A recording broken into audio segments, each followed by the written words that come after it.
Search operations in the forests of Jammu and Kashmir's Doda continue as the hunt for the terrorists in the region is on. The Indian Army is using a helicopter to carry out search operations after 4 Indian Army soldiers, including an officer, were killed in action during an encounter with terrorists in Doda district. According to officials, a joint operation was launched by the Army and Jammu and Kashmir Police following an exchange of fire with terrorists in the Doda area. Earlier, J&K police recovered old rusted arms and ammunition from a terrorist hideout in the Riyasi district of Jammu and Kashmir. During the search and cordon operation, the police party recovered 30 rounds of AK-47, 1 magazine of AK-47 rifle and 1 HE-36 hand grenade. This comes against the backdrop of the recent terrorist attacks in the Jammu region. Ajay with us on the broadcast. Ajay, take our viewers through the details. Yes, operation still continues and forces are using drones, helicopters to eye that area where these terrorists were hiding in the forest area, because it was, dark when this, encounter started, and that's why forces has to be very cautious as far as the terrorists are concerned, because they don't want these terrorists to flee from that area. Because in the Doda, in last almost 1 month, number of, series of, terror incident which has taken place, that is a matter of concern, and security forces they are trying to nab these terrorists or neutralize them as soon as possible. This area is a far-flung area of Doda district, about 55 kilometers from the Doda town, and this Doda area was terrorist infested for a long time after 90s, when terrorism was on the peak. Once again, these terrorists basically are taking shelter inside the forest area, hiding in the national caves, and they have made hideouts inside the forest area where they are trying to survive. And local support, who are the local supporters over there, those who giving shelter and logistic support to these terrorists, that has to be seen, and for that purpose investigation has started. We have seen that in Riyasi, when a terrorist attacked a Yatri bus, some locals from Rajouri were arrested, and they disclosed that Hakam Deen, who was a prime accused and a terror associate, he has given shelter behest of the money to these terrorists. So possibly the locals, some tout of the terrorists in Pakistan, they might have given this shelter to these terrorists in the Doda, but forces they are on the job, and it is believed that soon they'll be able to neutralize them as there in the Doda as well. In Riyasi, security forces foiled a nefarious plan of terrorists and recovered arms and ammunition from one of a forest area. They've got some credible input after that there is a hideout in the Riyasi area, and immediately operation was launched, and police have recovered this arms ammunition from that area. All right, Ajay, thank you so much for joining us on the broadcast. Major Sudhakar ji also with us on the broadcast. Major Sudhakar ji, unfortunate news has come in this morning. We've lost 4 of our army soldiers. However, the hunt continues. Why do you think that there has been this recent spate of terror attacks in Jammu and Kashmir once again? Devika, good morning. Thank you for getting me to your show, and compliments to our viewers for getting a hands-on experience and the kind of reportage from the ground zero. Now, as regards your question, Devika, there are multiple reasons. One of the factors, I'll just allow me to cover one by one.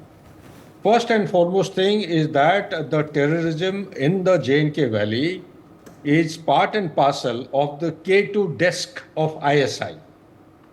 When I say K2 desk, consequent to liberation of Bangladesh, when 93,000 PWs of Pakistan didn't go down too well, and they crystallized the loose statement of retribution against India into a statement called as Bleeding India with 1,000 Cuts. So Bleeding India with 1,000 Cuts, it was articulated by Zulfikar Ali Bhutto in the United Nations. It was articulated and stated as a concept statement by Jewel Haq, who was the martial law commander way back in 79-80s. And the K2 desk, when it came to emergence, the common boundaries between Punjab and Kashmir also is placed to their advantage.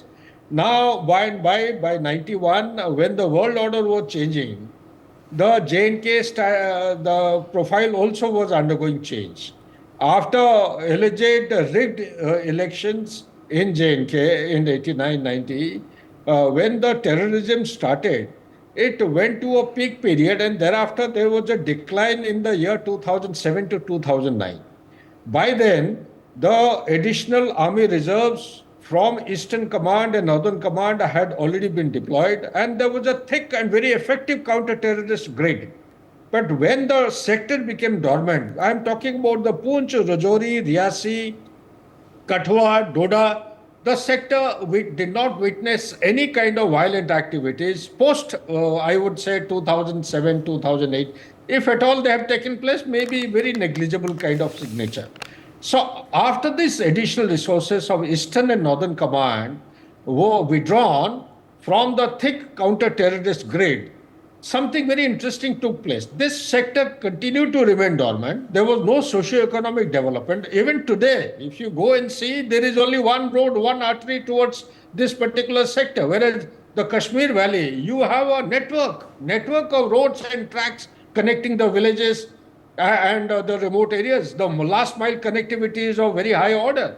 So socio-economic development, infrastructure development, sector remaining dormant, no terrorist activities. However, terrorism was at its peak in the valley floor, and came 2020, that Galwan incident.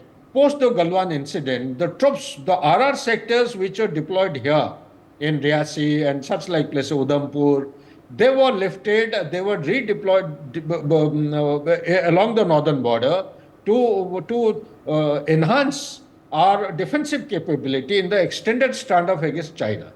So when these things take place, any layman would agree a thickened, effective counter-terrorist grid which was existing way back in 2007-8, after having been denuded, the additional reserve forces having been pulled out, and thereafter redeployment of RR forces having taken place, obviously the CI-CT grid is absolutely ineffective as of now. Unless those forces or any additional forces are brought in, or CI grid will take anything between 2 to 3 years to be effective. Since 2022, this ugly face of terrorism has started reviving from Poonch, thereafter Rajouri, to thereafter the Riyasi, then Kathua, and last 2-3 months, these are all on the upswing and going towards Doda side. Why? Because the elections have been held successfully, I would say parliamentary election, with very enviable records of turnaround of the people.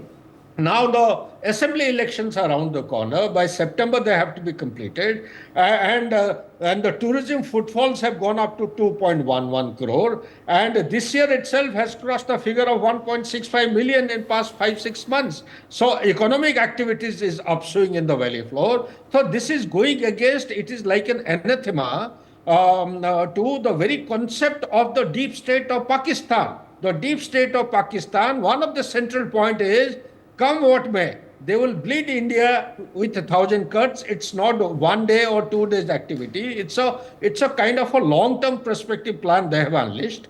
And therefore, we need to adopt a long-term perspective solution to address this particular threat. So therefore, what it means that we need to look for a suitable external target which needs to be addressed. In my opinion, the external target is ISI itself. That is the main tap from where the water is flooding, water of terrorism is flowing into J&K. So if we can actually somehow or the other render ISI ineffective, or bring the global attention on ISI, or ban it somehow or the other, at least India could go ahead. Second thing is identify the take-off point, the staging points from where all these people are coming, between the deployment areas of Pakistan Army and the fencing that we have. It is reportedly learned that they have built a couple of hutments very close to the fencing, Indian fencing. So what they do, they come from rear areas, come to the staging points of the deployment, and Pakistan Army, thereafter go and occupy the huts